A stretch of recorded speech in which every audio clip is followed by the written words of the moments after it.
जी ने फिर 12 अक्षर मंत्र बताया, है ना। आप सब लोग विद्वान हैं, जानते हैं, फिर भी ओम, है ना, आप सब लोग जानते हैं। 12 अक्षर मंत्र बताया, ओम नमो भगवते वासुदेवाय। इस मंत्र को प्राप्त कर 36 दिन तक ध्रुव जी ने घोर तपस्या की, और जो घोर तपस्या की भगवान प्रकट हुए, प्रसन्न हुए। हाथ जोड़कर ध्रुव जी ने कहा, सरकार मुझे अपने साथ ले चलिए, ये संसार अच्छा नहीं है, मुझे आप अपने गोदी में बिठाओ। भगवान ने गोदी में बिठाया, पुत्र कह करके पुकारा, अपने हृदय से लगाया। ध्रुव जी ने कहा, प्रभु मुझे लेकर के चलो, मैं यहाँ रहना नहीं चाहता। भगवान ने कहा, पुत्र अगर तुम यहाँ नहीं रहोगे तो तुम्हारे पिता उत्तानपाद तो यही विचार करेंगे कि किसी वन्य पशु ने मार दिया होगा मेरे पुत्र को, इसलिए तुम लौट कर जाओ, मेरा आदेश है।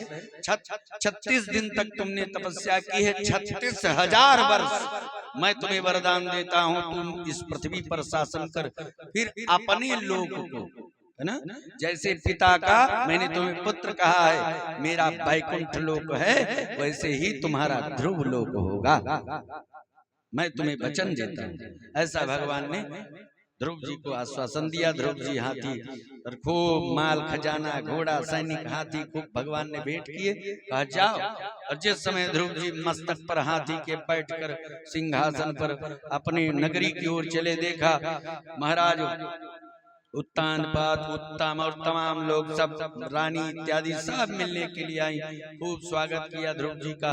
तो ध्रुव जी सबसे पहले महारानी सुरुचि के चरणों को पकड़ते, कहा, माँ यदि तुम्हारी कृपा न होती तो मैं भगवान का दर्शन न कर पाता, तुम्हारी दया बरस गई है, तुम्हारी कृपा हुई है। ऐसा जिस समय कहा, माई सुरुचि के नेत्रों से अश्रु बहने लगे।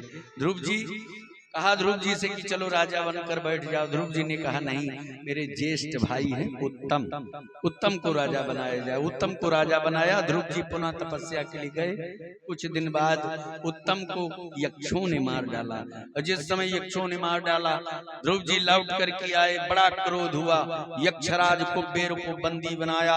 जिस समय तलवार लेकर के और शीश काटने के लिए दौड़ पड़े, उसी समय महाराज मनु आए, और मनु ने यक्षराज कुबेर को मुक्त कराया। और फिर ध्रुव जी ने महाराज कई हजार वर्ष, क्योंकि भगवान ने आशीर्वाद दिया था, तो राजा बन करके इस पृथ्वी पर शासन करके फिर अपने धाम मृत्यु के शीश पर पांव रखकर और फिर ध्रुव लोक हो गए।